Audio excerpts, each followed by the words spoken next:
Hi there, welcome back. Please subscribe, do the ringer for future videos as well. Today we are going to talk about the Corporate Obesity Index, the major metric to evaluate yourself as a simplification officer. Stay tuned.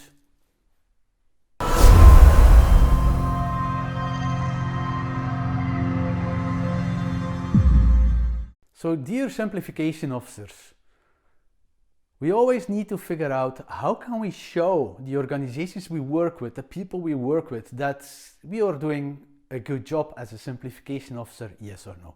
How do we show them that we indeed address spatial complexity, that we address vertical complexity, that we address horizontal complexity, that we even address technical complexity for that matter? How do we show this? What is the main metric to evaluate how we are doing?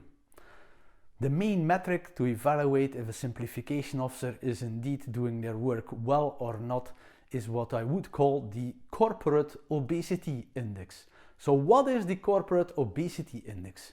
The Corporate Obesity Index is the differentiation or the percentage of the amount of people that are in supporting or coordinating roles versus the amount of people that are in value generating roles. If we put those two together, then we get a clear indication about how fat or how slim the organizational structures and setup is. The fatter, the bigger the number is, the more difficult it will be to sustainably grow or scale your business. The smaller this metric is, the more sustainable and faster you can also grow your business. And that's why it's an important metric to evaluate in your context. So let's see, what are examples of supporting or coordinating roles? I would say managers of all kinds, project managers, team leads, group leads, all of that stuff would be considered a supporting role in the organization. But also Scrum Masters, for example, is a supporting role in the organization. The product owner is even a supporting role in the organization. It's not that they are not needed, you need a little bit of fat to be a healthy person. Zero fat whatsoever is not going to give you a healthy organization.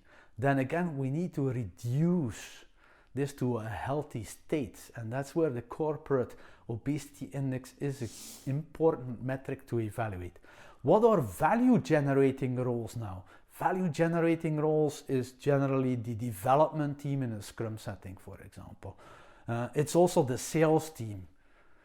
You need to look at value generating roles. You need to look from a customer perspective and look at the total population of your organization.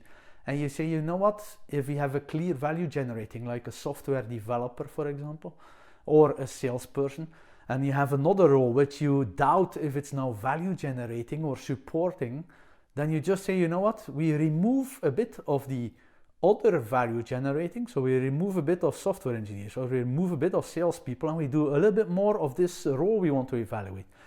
Would we generate more customers? Would the customers be willing to pay more?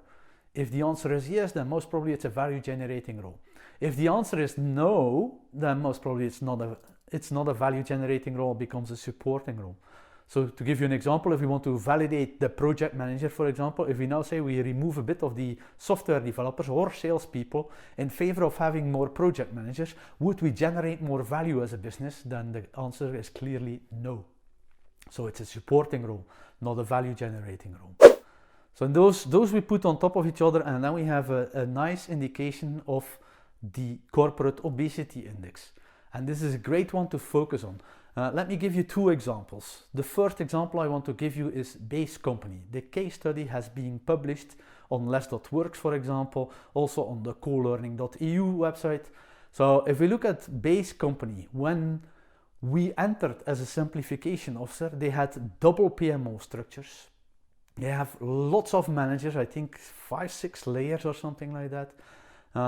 The double PMO structures is there because of outsourcing to another company, a large company with large contracts, and then Base Company had their PMO office, but also the outsourcing partner had their own PMO office, and there was lots of blame happening, of course. In 2 years working with them, training them to simplify, to get slimmer basically in their structures, to remove complexity on all different kinds of levels, 2 years later there was no PMO office anymore. It became obsolete by creating different structures. We had only one layer of managers still left. And instead of a blaming culture, we really had a collaborative culture in place. How did it affect the Corporate Obesity Index? I think, if I'm not mistaken anymore, I think we reduced it by about 30% in a 2-year time frame. So, and this is it, we reduced the Corporate Obesity Index with 30%, but the effects were tremendous in the organization. The effects of having no blame and true collaboration between the outsourcing partner and the main company, base company, was amazing to see, and this is great to have been part of. So that's one example, a couple of years ago. Another example, currently ongoing still, by the way, so they figured it out themselves as well to put this kind of simplification urge in their organization. They don't have a simplification officer helping them that much anymore, but they really have it ingrained in their DNA. And that's Ysoft. Ysoft is in the printing industry in Czech, and they're becoming more and more innovative again as well. So they are now moving towards a no management structure.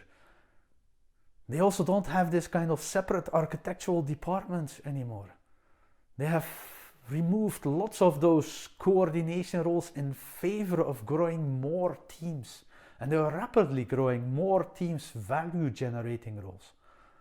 There's only a couple of organizational coaches or still simplification officers around to support this growth and to keep an eye that people are going to be and still eat a healthy meal in the corporate environment so that the fat doesn't grow on as fast anymore.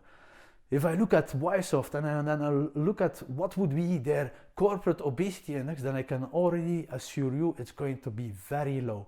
And this is also in a 2-year time frame.